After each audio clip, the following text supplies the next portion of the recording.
Well, that was a hearty good morning. Thank you. Always excellent to join with you on a Sunday morning and go over these teachings that hopefully have deep impact on our lives and open us to what is truly meaningful and give us this spiritual immune system to overcome the slings and arrows of outrageous fortune, right? We are certainly living in interesting times, as the Chinese curse would have it.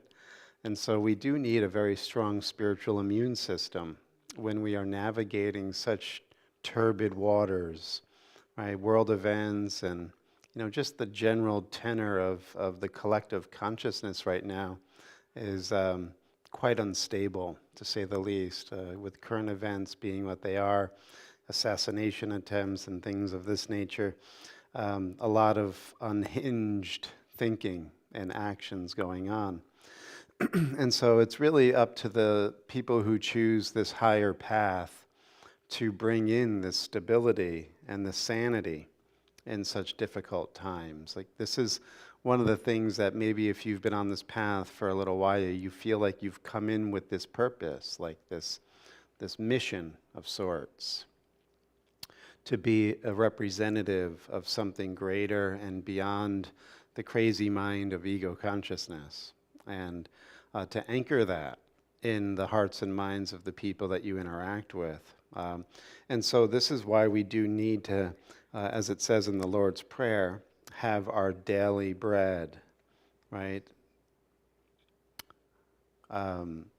This food of spiritual nutrition is what will make the immune system very strong. And so it's important, to come together as a community. We do this multiple times a week, and it gives something invisible that is nourishing to the inner person. And so I wanted to kind of go over these ideas today of how, at a very basic level, we are really dealing with the impulses of the lower mind versus the higher mind, right? And so the higher mind is what wants to go into spiritual truth and peace and joy and true connection and oneness with other living things. And the lower mind is what drags us into more of these selfish, self-centered vices of interacting with people as commodities or as transactions to get for yourself alone, right? And so we have these different impulses within our consciousness pulling us in one direction or the other. And so the spiritual life is about weakening the unwholesome impulses and strengthening the wholesome impulses. And so we do this consistently. This is our practice, right? So we're going to be playing with a couple of ideas from Patanjali's Yoga Sutras this morning. If you don't know, legend has it that Patanjali was an enigmatic yoga master who lived around 500 BC, or before the Common Era. And his name is Patanjali, and it means that there was the Hindus have wild conception stories. So Patanjali was born in the palm of his mother. So this was the bestowal, the putting in the palm of this individual. So he was a descending master, whatever. And so he's a representative of this higher consciousness. And he wrote something called the Yoga Sutras, or at least they're attributed to Patanjali. And in the Yoga Sutras, Patanjali makes distinctions that are very helpful for us in our conversation this morning. One distinction that he makes is that there are two different ways that thought shows up in our awareness. One causes tormenting experiences. These are the klishta vrittis. These are the impulses and the vibrations of thought that are from the lower mind. And they are impulses to egoism, to selfishness, to vice, to violence and attack, to separation and divisive qualities. So these klishta vrittis are really the obstacles. And then you have the aklishta vrittis, the opposite of those within our thought system. that bring us into a state of oneness or samadhi, spiritual union, yoga. And so the goal is to decrease the tormenting thoughts and increase the liberative thoughts in our consciousness. And we do this through what Patanjali would call abhyasa and vairagya, through consistent practice and detachment. So in other words, consistent effort or practice means that this is a 24/7, even while you sleep, commitment.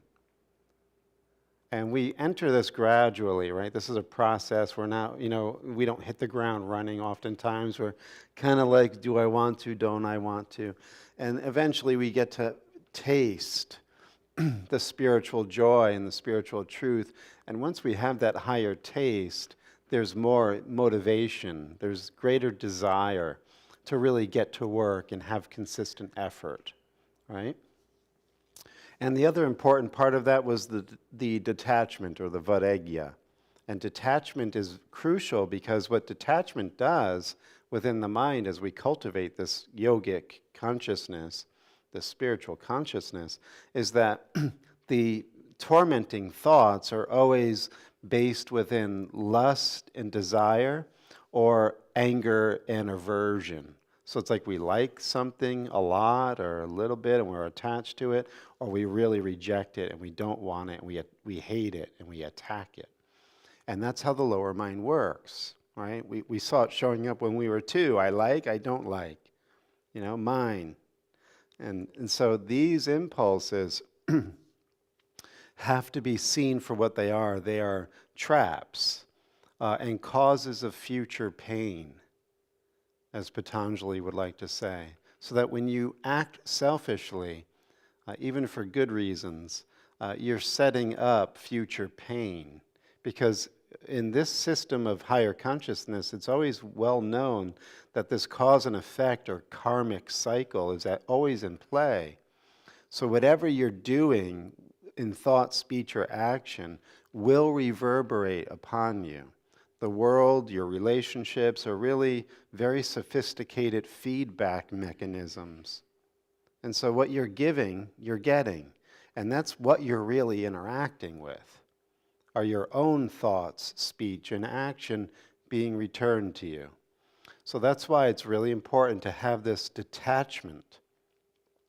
Because if you can weather the pairs of opposites, this lust or desire and anger or aversion, you can begin to see through this witnessing state that you don't have to be led into these lower animal impulses of the ego mind. And you can begin to breathe a more rarefied and clearer air of higher states of consciousness, and which gives you executive authority over these lower energies and ideas of the egoic mind.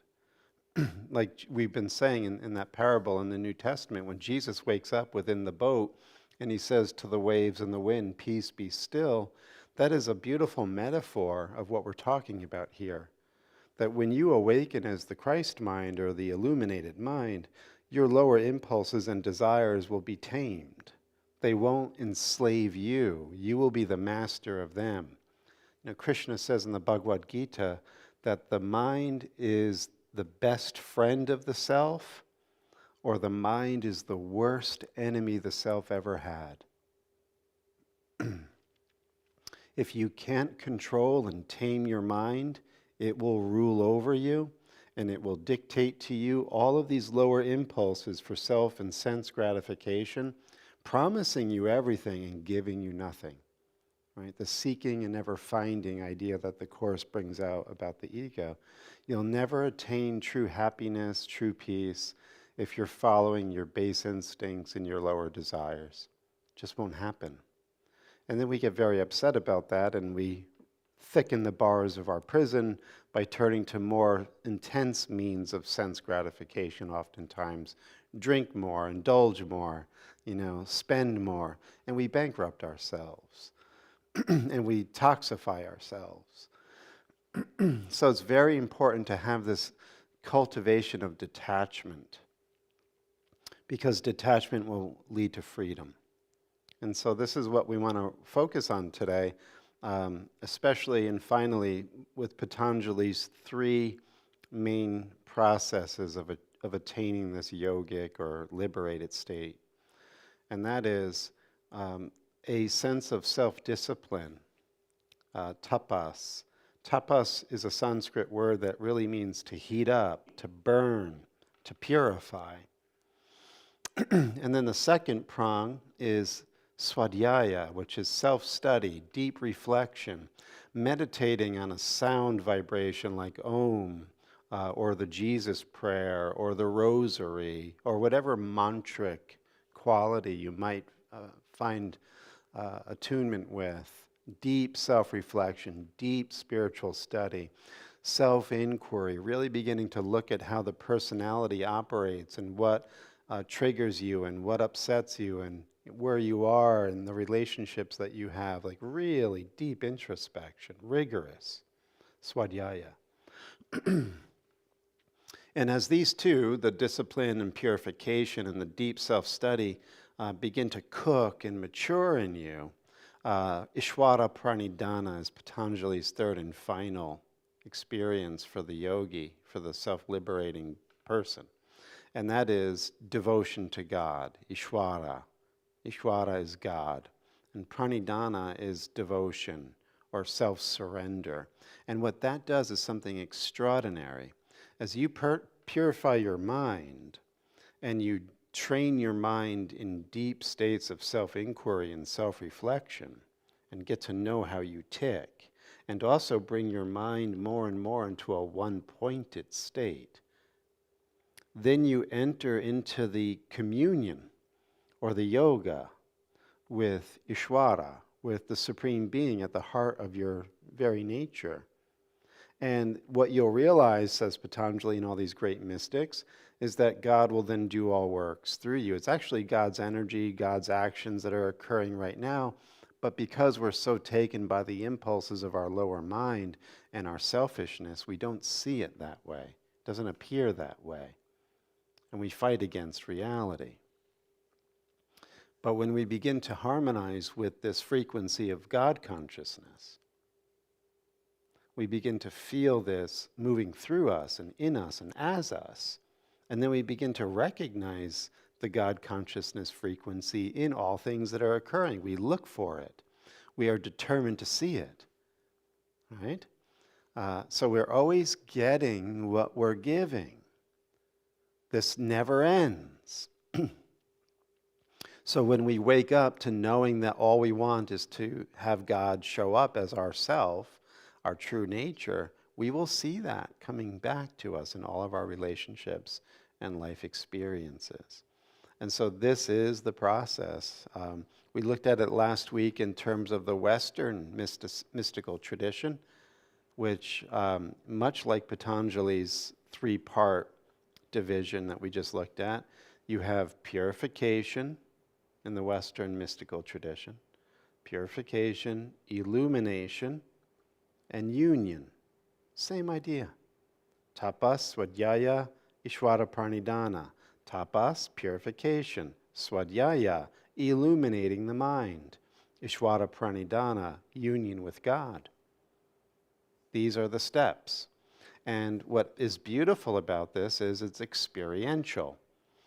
Just like we feel like we are this person right now and experiencing the life that we're given right now, as real as that feels, as we progress along this journey, it will feel just as real to be in these higher states of consciousness.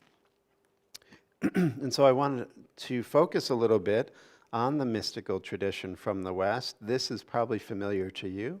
Evelyn Underhill's Mysticism, The Nature and Development of Spiritual Consciousness. It's a classic, right? Written the early part of the 20th century. And she says this about purification of the self. Quoting Richard of St. Victor, she writes, "The essence of purgation is self-simplification. Nothing can happen until this has proceeded at a certain distance. Nothing can happen till this has proceeded a certain distance. till the involved interests and tangled motives of the self are simplified, and the false complications of temporal life are recognized and cast away. So self-simplification, the ending of distraction and pettiness and being completely consumed with trivia, gossip, entertainment. Like everything will find its right balance. It's not like you have to be really, a deep ascetic to get this for yourself, but this will happen where we begin to find the sweet spot, the Goldilocks point within our life, where as we become more attuned to the spiritual consciousness, we will have these insights and intuitions and instincts to say, you know what, less news, less fried food, less toxic interactions with these people. We begin to dial down the lower vibrations. We begin to turn up the higher vibrations within our consciousness, and we increasingly have the discernment to see some of the very subtle places that we get snared and stuck. That's why simplification is very helpful, because it gets us out of the scatterbrain of having so much going on. There's that beautiful part in A Course in Miracles where Jesus says, if you give your will to me, I will direct your life so effectively and so satisfyingly that you won't ever have to focus on the minutia of your life again. Give me all of the minutia, and I will take care of it better than you can take care of it yourself. And then there's an anecdote added into that passage, which relates to Helen Schuckman, who was the scribe of A Course in Miracles. And many of you know this story. She wanted to buy a winter coat. And she was being coached by Jesus to always take every need that she had, all the minutia, to him. And he would pick out the perfect coat. But Helen was a very stubborn personality, and so she thought she knew where to get her coat. And of course, she liked high-end clothing, and so she went to the high-end stores in New York City at the time. Couldn't find the right coat. Finally, she relented and asked Jesus' guidance. And, he called it the higher shopping service. And so he directed her to this sort of middle-of-the-road department store. And the saleswoman who sold Helen the coat happened to have a child with Down syndrome. And Helen, as a psychologist, specialized in mental handicaps. And so not only did this saleswoman sell her the perfect coat that Helen wanted, but she was able to give this woman some very helpful advice and extended her services to her need with the Down's child. And so this is when you realize that things get handled so efficiently and so effectively, and it isn't just about getting the coat. Remember what we had said earlier. If you're on this path, you're really giving yourself to this higher work of bringing light into the world. So all of the minutia, when it's given to God, right, Ishvara Pranidhana, when everything is given to God, everything becomes an avenue or a portal for divine encounter.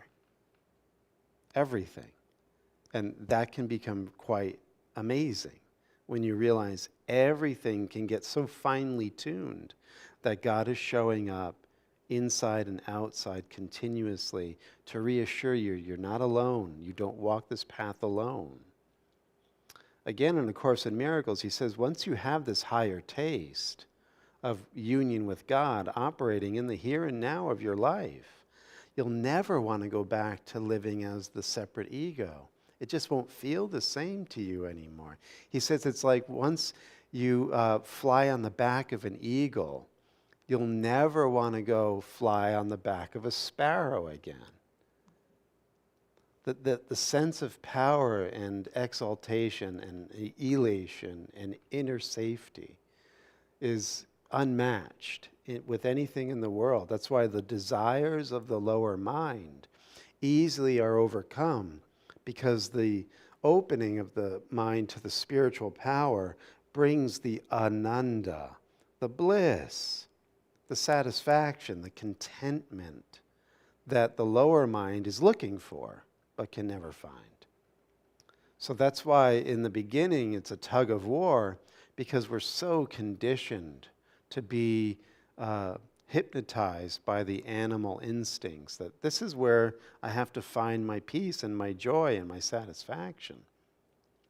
But eventually, if I have trust, I begin to realize that something else is able to give me what I truly desire and free me from the bondage of a will that is really enslaved to animal impulses, right? So this is something that comes in time, because he says, as we begin to see the lay of the land within the psyche of how we're navigating between the animal soul and the divine soul, there's going to be a tug of war, right? There's going to be mental conflict, he says, that will get quite intense sometimes, because there are parts of our being that are completely sold out to the lower impulses. And so we're going to have to, over time, be patient, but with consistent effort and the cultivation of detachment, we will wean ourselves off of these baser instincts and impulses and feel the joy and the freedom that comes as a result. Okay.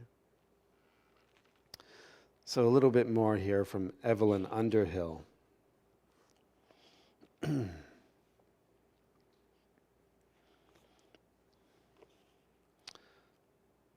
No one, says another authority in this matter, can be enlightened unless he be first cleansed or purified and stripped.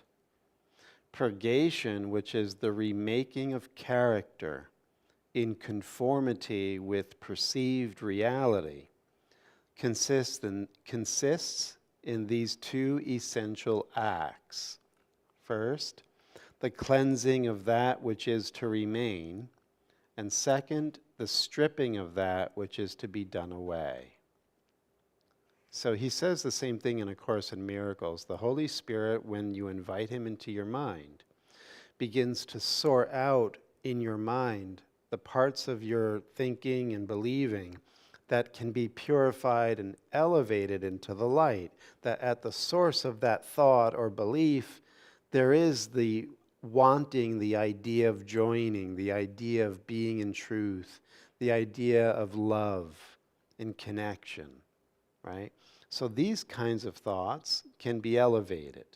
There are other thoughts and beliefs within us that are, again, these tormenting ideas, these selfish ideas, and they have to be cut or purged. And so we feel sometimes we go through these death and rebirth cycles within our relationships, within our career, within ourself. And then he says, God is pure good in himself. This is a quote from Meister Eckhart, a great German mystic. So God is pure good in himself, says Eckhart. Therefore will he dwell nowhere but in a pure soul. There he can pour himself out, into that he can wholly flow. So remember, the first path in the Yoga Sutras is you have to burn up the impurities. Same thing here. You have to see what is blocking the divine presence from indwelling within your heart and giving you the joy and the peace that you so desperately want and need, right? The food that your soul is craving for. So God cannot come into a heart mind that is bent on being selfish and resisting the truth. So we have to deal with these parts of our psyche very firmly and rigorously, like we're saying, and consistently. There he can pour himself out, into that he can wholly flow. So what is purity? Asks Eckhart. It is that a person should have turned himself away from all creatures and have set his heart so entirely on the pure good that no creature is to him a comfort, that he has no desire for anything creaturely, save so far as he may apprehend therein pure good, which is God. So this is the hard sell for the human, yeah? When we see that this idea of turning your face around, this idea of repentance, this idea of return, is that we stop looking out at the world for our enjoyment and our likes and our dislikes, that we actually remove ourselves from these separate egoic ideas, right? And we begin to see that as that one last phase of the process is everything is God. All forms are God appearing. All events are God revealing. But if our mind isn't set on knowing the one true good, we are still looking for our peace through certain people. We are still looking for our safety through certain people. We are still hoping that the world can change by us voting for a certain person. All of that is looking to the creaturely level, as Meister Eckhart is saying, for what can only come from God. You can never be safe or satisfied or finally have given yourself this sense of feeling when you're looking at the human level with bodies. People can never give you what God will give you. And as long as we think we are able to achieve that through our human relationships, we will suffer. So, a hard truth, but nonetheless a true truth, that the pure way is to become so entirely dependent on God for everything. You give God all of the minutia of your life. Your aches and your pains, your worries and your fears, your hopes, your disappointments, your traumas, your struggles, everything that came before and everything that's occurring now and will occur in the future, you give it. What would that feel like if you truly did that? And not only would it, be a nice thought, but what if you actually encountered that divine presence meeting you and relieving you of such a burden, that you would never have to pick it up again, that you would actually taste and see the freedom in the here and the now. And then what's amazing about this and paradoxical is, yes, you turn your face away from depending on any creature, dogs, cats, humans, baby goats. You turn your face away from every feeling that this is where your source of joy is coming from, or your safety, or your security, and you turn only to God. Then these creaturely engagements, these relationships that you have with all living things light up. It's not that they go away. They're purified of the dross, of the distortions of the ego that was trying to get stuff and feel safe and getting your needs met. All of that was a misdirection. And it ends up clouding and toxifying your interactions with living things. But when you're freed from that and you go to God for all your needs, then these relationships are complementary and elevating and divine encounters. And that's what it says here, where she goes on to say, and as little as the bright eye can endure anything foreign in it, so little can the pure soul bear anything in it, any stain on it that comes between it and God. We've talked about this. The same idea that she's bringing up from the Western mystical tradition shows up in yoga. And it says that the more you are on this path of yoga, right, purification, self-study, seeing God in all things and wanting union with God, you become very sensitive, very intuitive, very aware and discerning. So much so that as soon as an ego thought lights on your mind, you can feel it like dust going in your eye. When you're not in the yogic state or progressing on the path of mystical union, the particles of dust landing on your mind are like landing on your arm. You're so numb, so desensitized, so distracted, you don't even know they're there. And you're getting filthy as you go along and you can care less. And the filth kind of feels good, you know? Like that's when the mind is enslaved to the lower egoic impulses. But when it's waking up to the truth, you can feel this very acutely in your mind when you're straying from the right frequency. You immediately feel it in your spirit. And so it says, to it, to the mind that's pure, all creatures are pure to enjoy. For the mind enjoys all creatures in God, and God in all creatures. Right? That's divine union. That's Ishvara Pranidhana. That you actually see your brother as Christ mind. You see the spider as an illuminated spark of divine consciousness. You see your dog as God in form. I mean, it's God spelled backwards anyway. And so this is when we begin to really key in on that divine frequency. And we realize the unshakable ground of oneness or unit of consciousness that is always present to those who have eyes to see and ears to hear.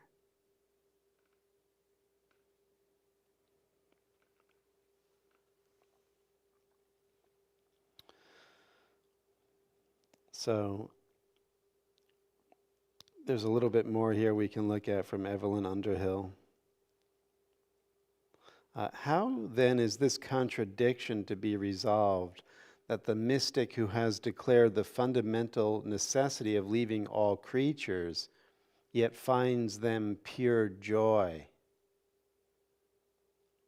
The answer to the riddle lies in the ancient paradox of capital P, poverty, that we only enjoy true liberty in respect of such things as we neither possess nor desire. So poverty is the emptying of the mind of any agenda or desire for self or sense gratification that doesn't come from God first.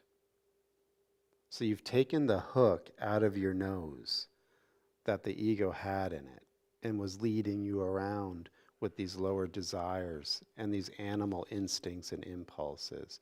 You've been set free, right? This is the New Testament idea of we've been in bondage to the flesh. We are slaves to the flesh, which is the lower animal soul. And we can't see beyond our animal desires and realize that we have a divine calling as human beings, a divine inheritance. So when we do take that as truth and we start to want it and actualize it, then we begin to not only enjoy creation, but we begin to actually find the secret that in order to truly enjoy creation, I must be empty. It's that beautiful poem from Hafiz that comes to mind here, that when I'm empty like the flute that's been hollowed out, then the lips of Christ can blow the divine breath through me. And I can enjoy all things now that I've been empty of all of my desires. Right? So it says that you may have pleasure in everything, seek pleasure in nothing. That you may know everything, seek to know nothing. That you may possess all things, seek to possess nothing.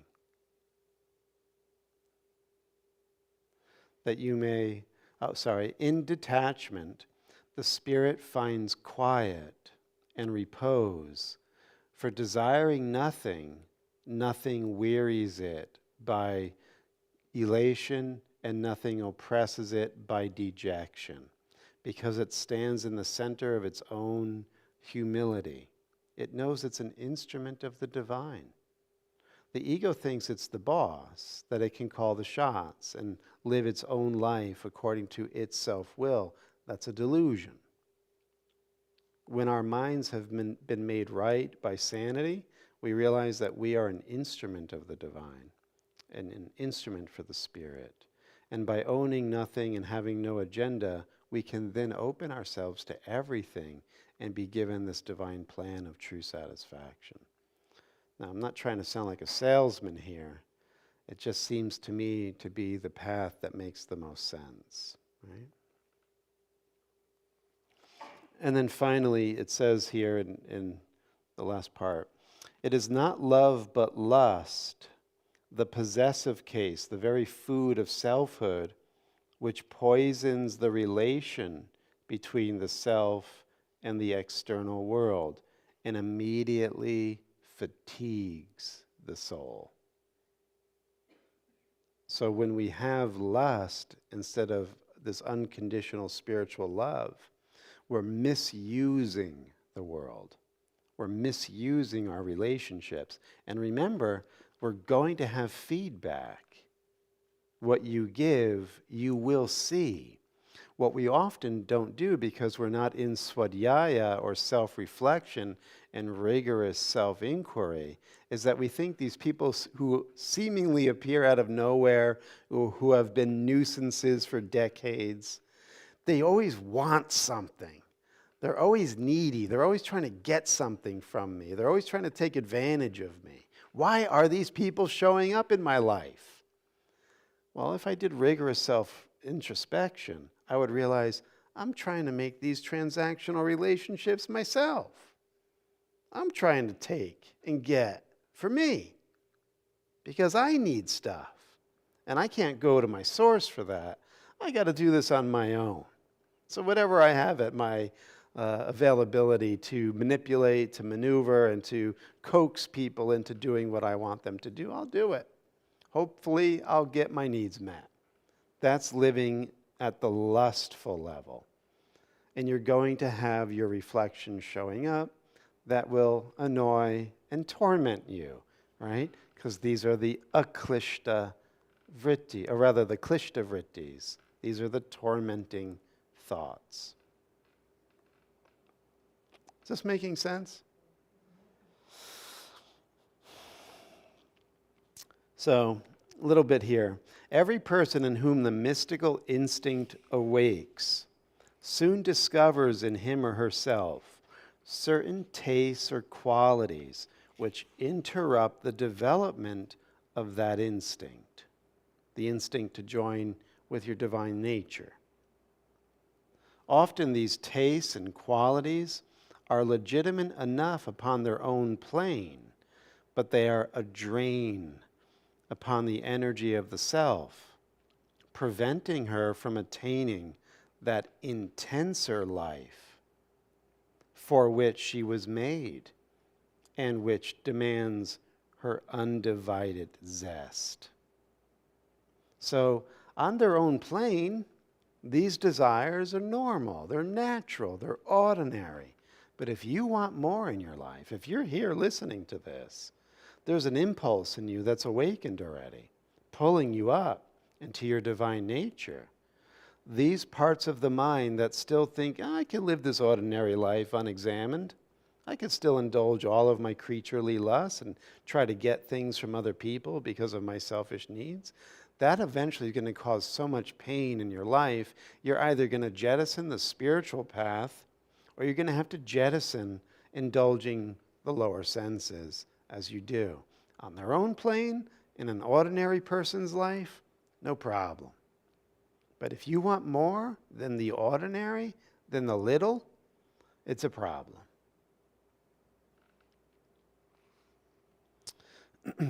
So they drain the self. They distract her attention, fill the field of perception, stimulate her instinctive life, making of the surface consciousness so active a thing that it can hardly be put to sleep. Where can she have that pure and naked vision of unchangeable truth, whereby she sees into all things? Who is so busied in other things, not perhaps evil, which operate upon her thoughts and imagination and confuse and enchain her mind, that her sight of that unique one in whom all things are is overclouded? We get distracted. We get caught up with trivia. We get pulled away by these needs and desires and responsibilities. And when we begin to examine our life, we can simplify greatly. We can begin to cut cords with relationships that are solely bent on drama and distraction. Do you ever look at some of your relationship connections and the hidden dynamics that are at play there? Maybe you as the rescuer, or maybe you as the codependent that is always being called on and pulled away to take care of things. People can't live without your involvement. You think that if you were to give up that role for yourself, they would be shipwrecked. And so you busy yourself with their drama. And they just seem sometimes to create more drama. That's what they like. And you're a willing participant in that drama because deep down, if you did rigorous self-examination, you want to be distracted. You want to get bogged down with trivia, right? Because that gives you a bit of a reprieve from feeling this high calling, which is going to, in some ways, cost you your creature comforts. Just saying.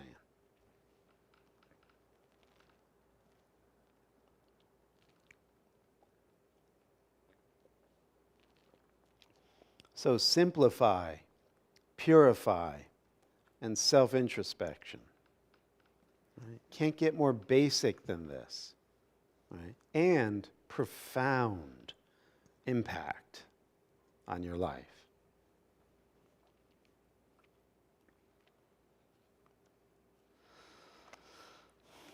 Okay, let's see.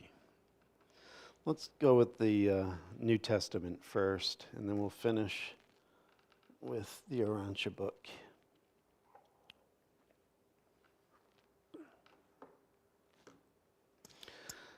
So very basic, very fundamental truths we're looking at, right? The lower mind, the higher mind. The higher mind wants to wake up and be in union with the spirit. The lower mind, the ego, wants to identify with the body, with the flesh, and indulge the lower vices and appetites of selfishness. Clear? Yes? Well known? Very familiar? So let's just lay it out in Paul's words, and then we'll move into our final phase of the teaching this morning. So this is taken from his letter to the Galatians, and it's in the section, the Spirit versus the Flesh. And Paul starts, I say then, walk by the Spirit, and you will not carry out the desire of the flesh. So in biblical parlance, when you're given this idea of walk, it means live your life.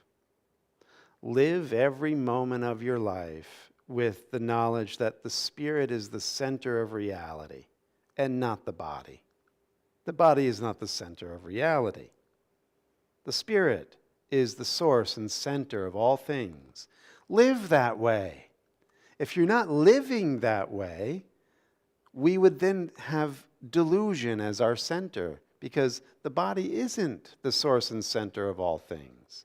And if we're walking or living out our life as if it's only about the body, we're not only in illusion, but we're in delusion. We're insane. Right? For the flesh desires what is against the Spirit, and the Spirit desires what is against the flesh. These are opposed to each other, so that you don't do what you want. So you can't serve two masters. You are going to be totally committed to one, and you're going to reject the other. If you serve the body identity, you have to reject the authority of the Spirit in your life. I don't know, should I go here? There's this amazing story. Maybe you saw it online.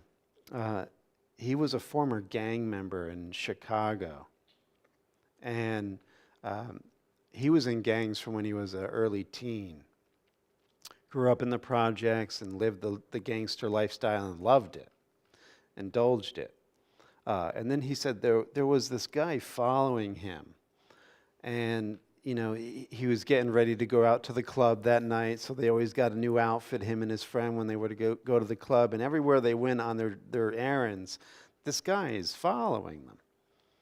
And so they leave the clothing store, and the guy's leaning against his car, and this gangster walks up to him, and he goes, "Do I know you?" And the guy says, "You got a light?"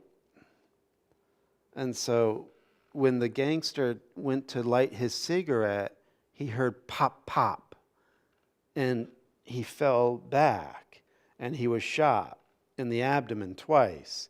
And the guy that shot him was like, "Gotcha." And as he says this now in his testimony, as he's falling back from the gunshots, he's simultaneously falling forward in his spirit. And he literally goes into the ground, and he says he starts tunneling faster than the speed of light. It just felt like he was moving so quickly downward. It was nothing he ever considered possible. And he said as he was tunneling down, what was happening was he was being stripped of all of the qualities of joy and peace and safety and connection and happiness and everything that he took for granted. All of these qualities, he says, were given by God, and they're now being stripped. And as he's going into this journeying down, he says the darkness had like this living presence to it. And he started to hear laughter and screams. And there was like this little light that appeared as he's tunneling. And as he enters this labyrinth. He called it this underground cave system. Now, I'm not big on these hell stories. I actually, when I see them show up on my YouTube channel, I usually just like, not feeling this. It's a little too dramatic and theatrical. This guy's testimony, you have to hear it. Look it up. Gangster sees hell, or whatever way you're going to look for it on YouTube. Because what he describes, and as he describes it, he's talking about the nature of the mind. And he's saying that when he looked into this experience of hell, I'm not going to go into more details of it. It'll leave you interested enough to maybe check it out for yourself. But he saw that everything has consequences, and all of these vices have their origin as well. And if you're feeding the flesh, you're literally feeding that part of you that's going to be tormented. And it's a feedback system. And so you will end up in an environment of torment, greed, lust, manipulation. All the vices have their experience to be had. And so again, I don't get into the whole fire and brimstone thing. But if you hear this guy speak, he's so authentic. And when he's telling you his story, he has to stop sometimes because he still suffers from PTSD. He was dead for 3 minutes and 46 seconds. And he says when he was down there, it felt like he was down there for months. What he saw were, vast pits and the creatures that were there, and vast prison cells within mountains and ancient. And he says when you're there, you're not in the body, so you have immediate psychic understanding. When you look at someone, you know why they're there. You know how long they've been there. You know what brought them there. And then you travel at the speed of thought to these other places. And so it's a wild story, but it's just a great testimony to say that we can create paradise for ourselves, or we can create hell for ourselves. And whatever we create, we believe in, and it will be very real. And if we're a slave to our desires, we won't feel like we have the power to overcome the end result of those desires. That's what he said. When I got there, when I finally hit the ground after that tunneling, I had no energy.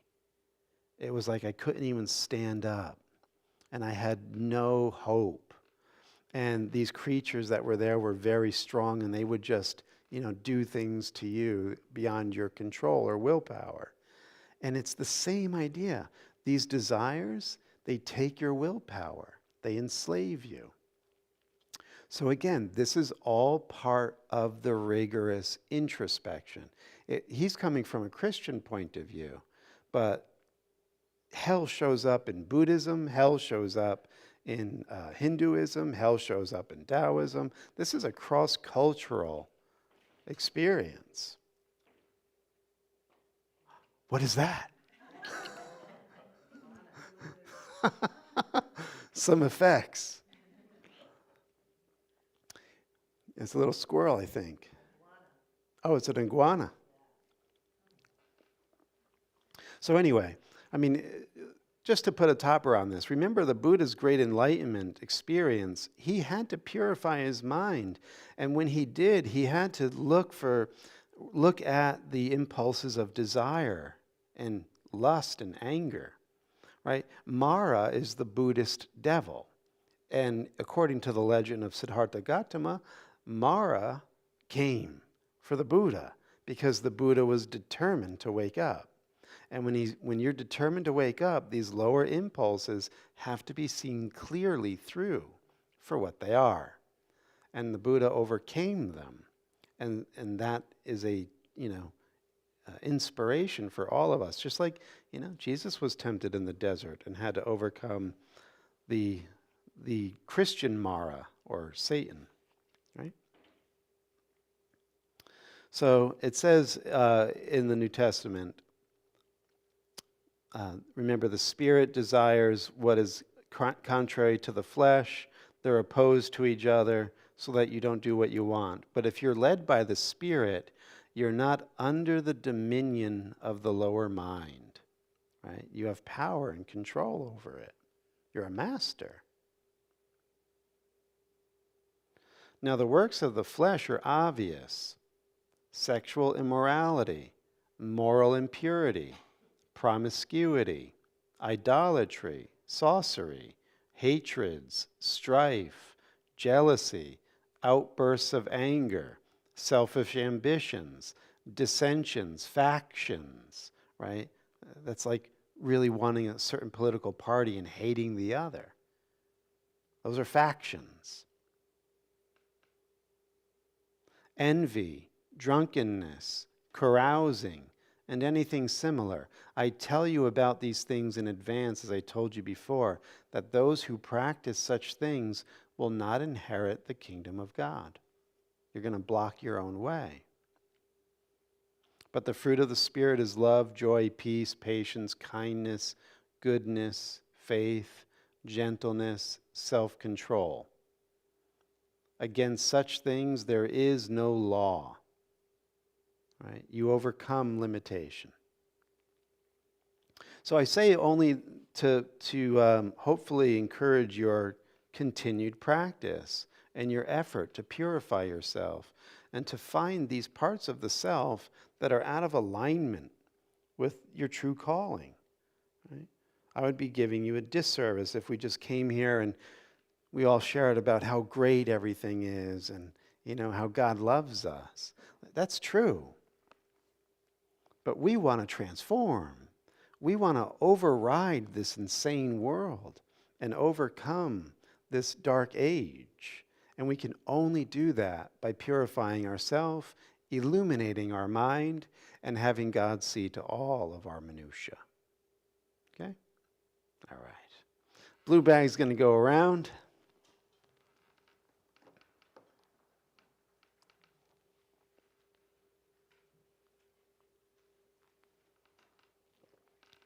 If you're joining on Facebook or YouTube, just click the link below for your donation to the 8 a.m. service. And the church and I thank you very much. Any thoughts, comments, questions?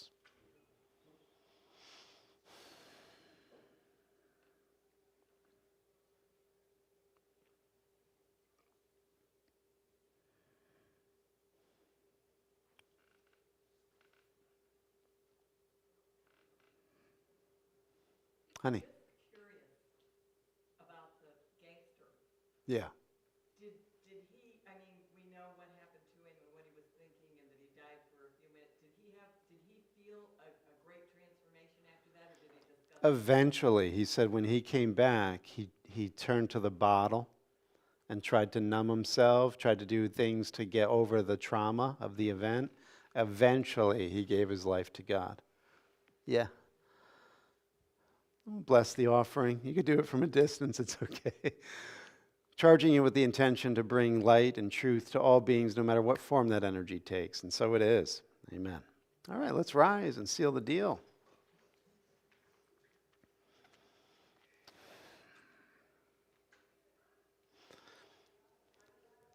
And coming to rest within the heart with an intention to continue to deepen and expand into the life of the Spirit, to really get a hold of that intention for yourself right now, this burning desire to have God be all in you, so that you don't depend on anyone or anything other than Him.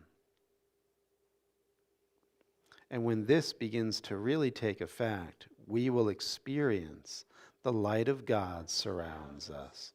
The love of God enfolds us. The power of God protects us.